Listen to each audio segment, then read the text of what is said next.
tosadila saluki nzambi mukeleka enza ya mvimba mbangi twavuluka tosadila saluki nzambi mukeleka mukeleka mukeleka tosadila saluki nzambi mukeleka enza ya mvimba mbangi twavuluka.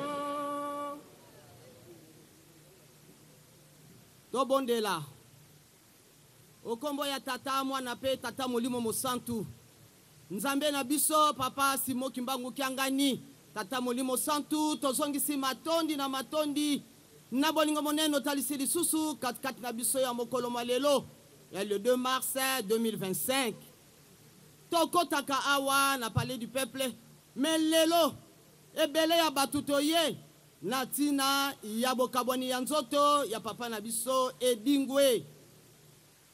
Papa mokolo yango epesameli biso ya solo ezali mokolo na yenga mokolo ya sambo oyo osali misala mokolo motoba ya sambo oyo pe mipe obulisi yango momesano na biso ya solo tokotaka kasi lelo yo bengi mwana na yo oyo pesaki ozwi biso tokoloba nini mwana na yo Edingwe na se ya tango andimelaki yo nde biso toye na ngonga oyo pona koyoka liloba oyo bongisi na nzela ya mosali na yo liloba oyo ezali lisusu pona papa Edingwe te kasi ekomi pona biso nyonso pamba te mokolo moko ya pasi oyo ezelaka biso tobika moko na ngonga oyo akanisa oyo biso tozali papa Edingwe pa zalaki oyo biso Edingwe akomi biso pe tokokoma nde moto na moto sengela sosola liloba oyo ekobima na mokolo na lelo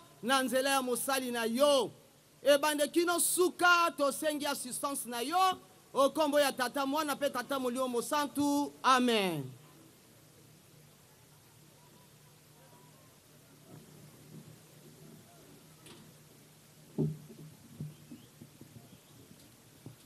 Toko simba mokanda mwa tata nzambe mokanda mwa bule pona kotanga mikanda mibale na circonstance oyo yambo tokotanga na deuxième livre ya Pentateuque oyo tobengi Exode chapitre 20 verset 1 à 17 esika wapi tokutaka mibeko zomi mia tata nzambe nde tokosukisa pona circonstance na évangile selon Jean chapitre 14 verset 1 à 7. Tozo bandana Exode chapitre 20 verset 1 à 17. Et moni biso totanga na kombo na tata mwana pe molimo santo. Motoya mokande lobi les 10 commandements. Voici les paroles que Dieu adressa à Israël. Je suis le Seigneur ton Dieu, c'est moi qui t'ai fait sortir d'Égypte où tu étais esclave. Tu n'adoreras pas d'autre Dieu que moi. Tu ne te fabriqueras aucune idole, aucun objet qui représente ce qui est dans les ciels, sur la terre ou dans l'eau sous la terre. Tu ne t'inclineras pas devant des statues de ce genre. Tu ne les adoreras pas. En effet, je suis le Seigneur ton Dieu, un Dieu exigeant. Si quelqu'un est en tort à mon égard, j'interviens contre lui et ses descendants jusqu'à la 3e ou la 4e génération. Mais je traite avec bonté pendant 1000 générations ceux qui m'aiment et obéissent à mes commandements. Tu ne prononceras pas mon nom de manière abusive, car moi, le Seigneur ton Dieu, je tiens pour coupable celui qui agit ainsi. N'oublie jamais de me consacrer les jours du sabbat. Tu as 6 jours pour travailler et faire tout ton ouvrage. Le 7e jour, c'est le sabbat qui m'est réservé à moi, le Seigneur ton Dieu. Tu ne feras aucun travail ce jour-là, ni toi, ni tes enfants, ni tes serviteurs ou servantes, ni ton bétail, ni l'étranger qui réside chez toi. Car en 6 jours, j'ai créé le ciel, la terre, la mer et tout ce qu'ils contiennent. Puis je me suis reposé le 7e jour. C'est pourquoi moi, le Seigneur ton Dieu, j'ai béni le jour du sabbat et je veux qu'il me soit consacré. Respecte ton père et ta mère afin de jours d'une longue vie dans le pays que moi, le Seigneur ton Dieu, je te donne. Tu ne commettras pas de meurtre. tu ne commettras pas d'adultère, tu ne commettras pas de vol, tu ne prononceras pas de faux témoignages contre ton prochain, tu ne convoiteras rien de ce qui appartient à ton prochain, ni sa maison, ni sa femme, ni son serviteur, ni sa servante, ni son bœuf, ni son âne. Toleki na deuxième livre, ndenge tolobaki na évangile selon Jean, chapitre 14, verset 1 à 17. Liloba yankolo Yisu. Titre balobi, Jésus est le chemin qui conduit au Père. Totangi, ne soyez pas si inquiets. Ne soyez pas si inquiets, leur dit Jésus. Ayez confiance en Dieu et ayez aussi confiance en moi. Il y a beaucoup de places dans la maison de mon Père. Sinon, vous auriez dit que j'allais vous préparer le lieu où vous serez. Et après être allé, vous préparer une place, je reviendrai et je vous prendrai auprès de moi, afin que vous soyez, vous aussi, là où je suis. Vous connaissez le chemin qui conduit où je vais. Thomas lui dit, Seigneur, nous ne savons pas où tu vas. Comment pourrions-nous en connaître le chemin? Jésus lui répondit, je suis le chemin, la vérité, la vie. Personne ne peut aller au Père autrement que par moi. Si vous me connaissez, vous connaîtrez aussi mon Père. Et dès maintenant, vous le connaissez, vous l'avez vu.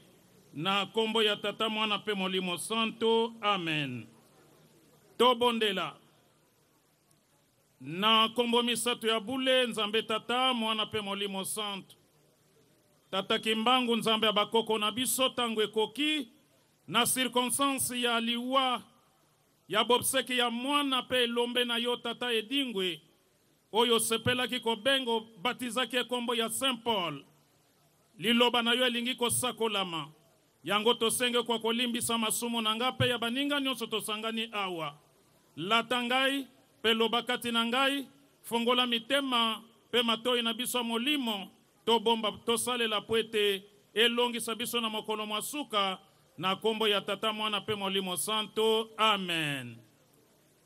Na kombo ya tata mwana pe molimo santo, batata pe ba mama bana ya Nzambe, ndenge tosili koloba ete circonstance esangisi biso ya solo na bonzoto ezali ya pasi poto bengi yango liwa bokabwani ya nzoto pe ya molimo ya mwana na moto me na molimo ezali esengo poete mwana azali kozonga epai ya tata na ye poete na mokili toyaki mobembo biso banso toyebete na mokili toyaki mobembo yango tangu tozali na bomo itoyeba kobongisa ndenge nini tokozonga epai ya nkolo ndenge tata edingwe na dernière minute na ye a préparaki retour na ye. Donc toyeba ete liwa ezali fatalité te to fin du monde te mais ezali nzela o tokozonga epai ya nkolo.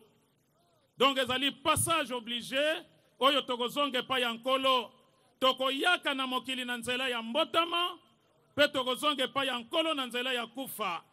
Toyeba ete nzoto ya masumu ekotaka lola te, nzoto ekotaka lola te, nzoto pe ekotaka lifelo te. Oyo ekotaka na lola ezali molimo lam, soki osali malamu. Yango batata ba mama tosala malamu pona ko prepare molimo na biso kwa kozonga epai na nkolo. Mais soki osali mabe na mokili, nga pe na sali mabe, esika ya molimo kokene na lola, ekokene na lifelo. Donc nzoto ekenaka na lola te. Nzoka nde tozosala masumu ebele, tozosala mabe ebele, wana kosepelisa kaka nzoto. Nzoka nde nzoto apesaka mutu merci te. Akokota lola te, akokota pe lifelo te. Ezali matière réflexion, pona biso banso. Towela nanu milimu na biso, yango toyeba nzambe pe tobanga ye. Pe toyeba ete, liwa ezali nzela. Biso banso tokoleka na nzela wana. Yango ntina totanga ki mibeko zomi ya Nzambe. Ezali volonté ya Nzambe exprimé pona biso bana na ye oya kelaki na lolenge na ye. Po Nzamba kelaki mutu na lolenge na ye. Alobi créons l'homme à notre image et selon notre ressemblance. Genèse chapitre 1 verset 26. Donc mutu nzamba kelaki na lolenge na ye. Yango to tambola ndenge nzamba ligi. Awa mibeko zomi ndenge totangi na deuxième livre à Pentateuque. Oto benge Exode. Na chapitre 20 verset 1 à 17. Nzamba azali ko exprimer volonté na ye. Apesaki yango na circonstance ya sorti ya ban Israël en Égypte. Pour na kokota na terre promise na mokile laka. Condition apesaki bango respect ya les 10 commandements. Biso pe lokola bana na nzambe esengeli na biso kotosa mibeko zomi mya nzambe ndenge totangi yango nyonso tolandi. Batata pe ba mama toyebe ete mibeko ezali règle o nzamba pesi oyo biso tokolanda. Ligne de conduite to canon mesure esengeli na mwana na nzambe nyonso akwa kotosa mibeko zomi mya nzambe. Pwete kozanga kotosa mibeko ememelaka biso pasi rupture na tata nzambe yango ememaki na jardin de liwa malheur nzoka nde tango Adam na Eve bazala kotosa mibeko bazala koyoka na malamu na tata nzambe. Donc mibeko epesa communion malamu na tata nzambe pe na baninga batu yango mwana na ye nkolo iso resumaki yango na 2 commandements. Linga nzambe na yo na motema na yo mobimba na makanisi na yo nyonso na mayele pe na makasi na yo nyonso. Totia mayele na biso pona lukumu ya tata nzambe me pona buzoba te. Pwete mwana na ya lobi tolinga tata tolinga nzambe na motema na biso mobimba na mayele na biso nyonso pe na makasi na biso. Pe alobi linga moninga na yo ndenge okomilinga ka yo moko. Soki tolingi baninga na biso tokoboma bango te ndenge ezosalama na est. O nyonso wana ba konsekansi ya kozanga kotosa mibeko. Bazali kolula nkita ya Congo. Tala masumu ebele à la fois. Ko boma, ko yiba, ko viole. Masumu ebele bele pona nini? Pona kolula. Nyonso wana ezali kobuka mibeko ya tata nzambe. Etala ba konsekansi eye. Metango Adam na Eve bayeko bebisa. Babuki mibeko na nzambe. Rupture salami. Bango mibale bakimi mwasi na mobali. Donc, telle importance ya mibeko ya tata nzambe epesa kabo yoka ni malamu na tata nzambe. Tango buki yango rupture salemi bo kabwane ye. Yango nzamba lobaki bo wutaki na mabele boko zonga na mabele. Pona nini konsekansi ya etumbu kozanga kotosa. Pasi yango wana banda jardin d'Eden ti lelo tozali na mpasi. Yo lobi nini ngana lobi nini. Toko continue na masumu. Toko continue na mabe. Eloba Saint Paul na ba Romain. Chapitre 6, verset 1 suivant. To wume la kaka na masumu pwete ngolu na nzambe fuluka. Yamoko alobi te. Yango batata ba mama. Tondi mela nzambe peto salela ye. Yango totanga ki na Jean chapitre 14, verset 1 à 7. Kuna balakisi biso maloba yankolo yisu.